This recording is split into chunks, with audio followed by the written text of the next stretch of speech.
మాట్లాడుతున్నాం. ఎందుకంటే మేము వాళ్ళని అప్పీల్ కూడా చేస్తున్నా. ఆశా మేము వచ్చే నాటికి దాదాపు 2,500 కోట్లు బకాయిలు గత ప్రభుత్వం పెట్టిపోయింది. ఆ బకాయిలు కొనసాగుతూ ఉన్నాయి. ఈ ప్రభుత్వం వచ్చిన తర్వాత మేము 3,800 కోట్లు నెట్వర్క్ హాస్పిటళ్లకు చెల్లించడం జరిగింది. ఇప్పుడు 670 కోట్ల దాకా అప్లోడ్ చేయడం జరిగింది. ఇంకా మిగతా దగ్గర 2,000 కోట్లు స్క్రూటీన్లలో ఉన్నాయి. అయితే ఆశా వర్కర్తో నిరంతరం సంప్రదిస్తున్నాం, చెప్పాం. వాళ్ళు కూడా పరిస్థితి అర్థం చేసుకుంటున్నారు, రాష్ట్రంలో ఉంటున్న ఆర్థిక పరిస్థితి అర్థం చేసుకుంటున్నారు.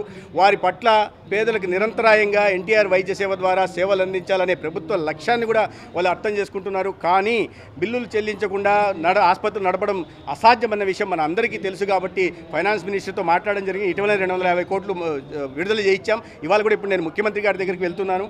ఖచ్చితంగా ముఖ్యమంత్రి గారి దృష్టికి తీసుకురావడం జరిగింది. ఇవాళ ఏదో దానికి పరిష్కారం చూసి మరింత బిల్లులు చెల్లించే దిశగా ప్రయత్నం చేస్తాం. నేను ఇవాళ నెట్వర్క్ హాస్పిటల్ యాజమాన్యానికి అందరికీ కూడా ఆశాకు కూడా నేను చేస్తున్న ఈ విన్నపం ఏంటంటే, ప్రజల ఆరోగ్యం మన అందరికీ ముఖ్యం. ఒక సమున్నత లక్ష్యంలో ఒక పవిత్ర భావంతో మీరందరూ ఆసుపత్రులను నిర్మించారు. అనేక కష్టాలను ఒత్తిళ్లను తట్టుకుంటూ సేవలను అందిస్తున్నారు.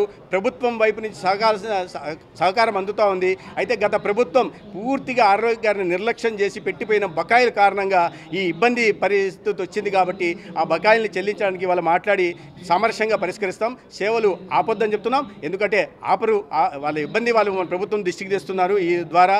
ఎందుకంటే ప్రజాస్వామ్యంలో ఎవరికైనా ఇబ్బంది ఎదురైనప్పుడు ఈ ప్రజాస్వామ్యయుతంగా చెప్పాల్సిన బాధ్యత వారిది ఉంది. వాటిని తీర్చాల్సిన బాధ్యత కూడా ప్రభుత్వం మీద ఉంది.